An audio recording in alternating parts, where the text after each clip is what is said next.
On Tuesday, May 19th, 1925, in Omaha, Nebraska, Malcolm Little was born. A precious new life entered the world, but his life would not be easy. He lost both his parents early on in life, so Malcolm and his siblings were separated and placed in foster homes.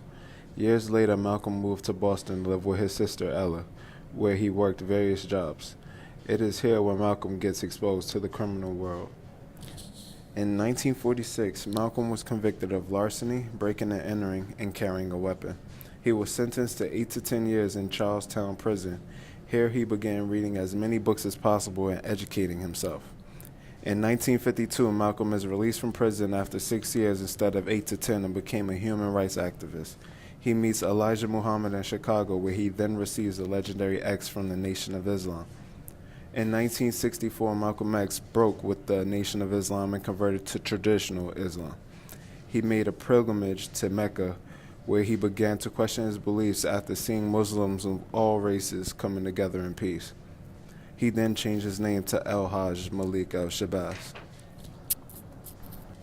When Malcolm X returned to the U.S., he received many death threats from the Nation of Islam members. His home in Queens, New York was set on fire in the early morning on February 14, 1965. Then, on February 21st, right after beginning an address at the Audubon Ballroom in Harlem, at 3:10 p.m., he was shot several times in the chest and pronounced dead on arrival at Columbia Presbyterian Hospital in New York City.